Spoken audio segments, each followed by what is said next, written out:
whether it's cancer or a bad marriage or loss of a job or whatever it is, I think we all have hard in our life.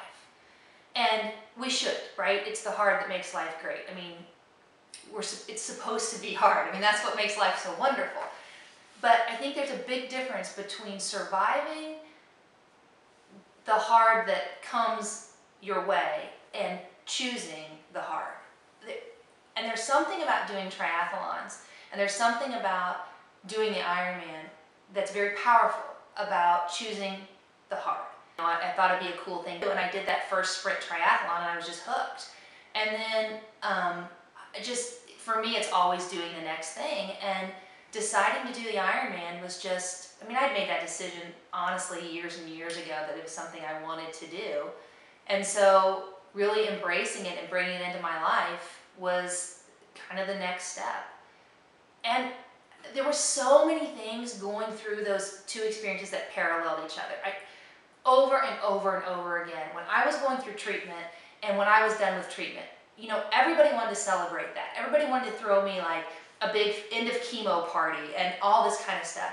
And I can remember the time, I mean, not wanting it, but then later on being a little bit pissed off about it, because I wanted to say to people, and this sounds horrible, but I want to say to people, well, where were you when I couldn't get out of bed in the morning and go to treatment? And where were you when I couldn't walk around the block? And not that people weren't there, they were there. But those are the things you should have thrown a party for. Like my sixth treatment, the number 6 treatment, I could barely even go. I threw up all the way to the treatment center. I cried all during treatment.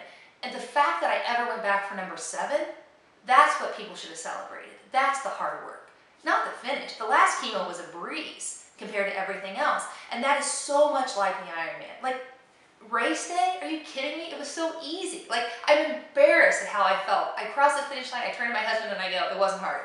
And the truth of it, and I thought he was going to kill me because of like all that we had gone through to get there. The truth is, race day is the reward.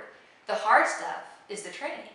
And it's just like chemo. It's like, you know, everybody's at the finish line of the Ironman, which was great, but I sure would have liked all those people to be at like my 115-mile ride on 103-degree temperature, which is when I did mine here in Kansas City.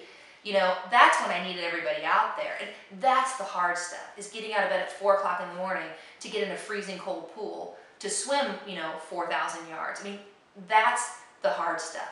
And so when you get to race day, that's a breeze. And that's what I'm proud of. I'm proud of getting out of bed so many early mornings and running when my knee was killing me, and somehow keeping it all going, and somehow keeping, you know, a marriage together and spending time, you know, with my stepkid and like doing stuff like that. That's what I'm most proud of. I mean, the finish line was great, but it was great because of what it represented. You know, not because in and of itself that day is so awesome. It's just what it represents.